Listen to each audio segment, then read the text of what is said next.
Hello everyone, welcome to Hill Street. Today's story is The Elevator Game. If you end up enjoying this story, please leave a like. And if you enjoy hearing stories from me, please subscribe and become a resident of Hill Street and let me know how I'm doing in the comments. Now, let's get to this nightmare. The Elevator Game. My significant other and I had watched a video about it together. The video itself gave all the instructions for said game and all the precautions and risk too. I jokingly said that my building was even tall enough for me to play the game, but my significant other had said no to it. I was never a believer of the supernatural, neither was I willing to mess around with them. I didn't believe in ghosts, but that did not mean I would mess around with an Ouija board.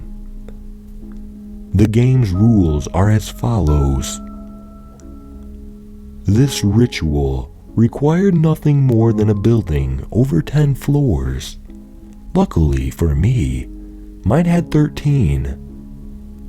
The first step was to get inside and be alone. Floors have to be pressed in a certain order, and I have to wait till I'm on the floor I had pressed for before pressing the next one. First, I go to the first floor, then second floor, then the 6th floor, then the 2nd floor again, then the 10th floor. From the 10th floor, the 5th floor. Once on the 5th floor, there's a chance a woman might get on the elevator. This is the only time it's okay for the player to continue the game with the person inside it. But she is not human. Do not look at her. Do not talk to her. Or she'll claim you. Press the button to the 1st floor. If the elevator starts ascending, you may proceed. If it goes down, don't look back and swiftly walk out of the elevator or speak. Once on the 10th floor, you may leave or choose to stay inside the elevator. If you leave and the woman is inside with you, she will ask you where you are going. Do not answer her or look at her. Just walk out. You'll be able to tell you are in another world, as you will be the only human there. It will be dark outside. The windows will be pitch black with a red cross glowing over the sky. Once you get your way back into the elevator, press the same buttons you did before until you get to the 5th floor. Once there, press the button to the 1st floor. The elevator will start ascending to the 10th floor. Make sure to press any button to prevent this immediately. If successful, you will descend down. Just make sure you're on the right floor and everything is how it was before you left. If you never left the elevator, just press the button for the 1st floor and repeat the precautions before reading. It seems simple and quite frankly stupid to me, unlike other rituals. Our elevator is made of glass. You can see the view behind you as you climb, and your reflection on the doors as you stare at it. So I said, why not? I got into my elevator and pressed the buttons. 1, 2, 6, 2, ding. 5th floor. And as I expected, no woman to greet me either.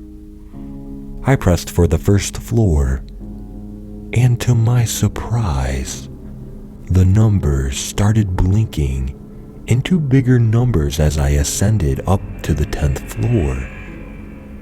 This made me nervous. I could still see the bright sky in the reflection. Ding! The doors slowly opened, and nothing. Everything was bright and ordinary. I was a bit annoyed at that, so this time I took the stairs up to our roof to relax under the evening sun and the autumn wind on one of the swings. As the sun stooped low, I caught the elevator and went back to my house. I walked inside and slipped my phone out to check for text messages while I was out of the Wi-Fi's range. The phone didn't turn on. I pressed the button several times, but it didn't seem to turn on. It must have run out of charge while I was out. I walked into my bedroom and plopped down onto my bed, attaching the phone to its charger and laying for a bit, waiting for it to charge. Then I realized something. Whenever someone walked in, my mother would always yell out to ask who it is. I didn't hear the usual greeting when I came home. She must be napping or on a call with someone. I went to open her door. Locked. Weird. She might have left it locked on accident. I shifted right to my brother's bedroom. Also locked. That was odd. And no sounds of the two hustling inside either. I glanced at the clock and then at the window. Why was it so dark so soon? Winter must be approaching. I mean, it's already mid-October. This is when the doorbell rang. Dad must be home, I thought to myself as I went to open the door. He wasn't. It was a lady, an unfamiliar face. "Do I know you?" She didn't speak, but nodded, so I let her in. She was probably Mom's friend. "Sit down, please," I said, as I seated her in the drawing room. "I'll go get my mother." And I did, but my knocks received no answer. I was starting to get worried. Maybe she had a sleeping pill. I knocked harder, until my knuckles hurt. "What the heck?" I whispered to myself and went back to the drawing room, slightly panicked. "My mom isn't opening the door." She was gone.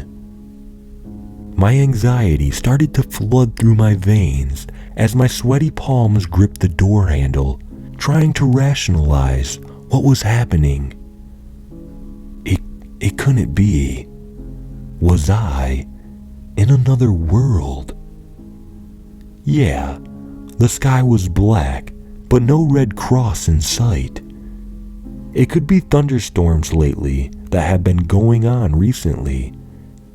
I went back to my phone, gripping it with trembling hands. Still dead. I was getting desperate, so I went to my iPad to maybe phone my dad. Also dead. I fetched my brother's laptop from the dining table. Dead. What the hell is happening? I backed away into my room. The tube light was flickering. I was never really a God's man, but at this moment, I could do nothing but silently pray under my breath. Pray this was a dream. Pray it was all made up in my head. Pray. You've arrived. I froze at the sound. It didn't sound like it was a human's voice, or should I say, voices, speaking in unison. I couldn't move. My neck hairs were standing on edge. For the first time in my life, I was this scared. And then darkness. I hit the floor. That was the last I remember, until I woke up in my bed, tucked in and with my plushie. But was this really my bedroom?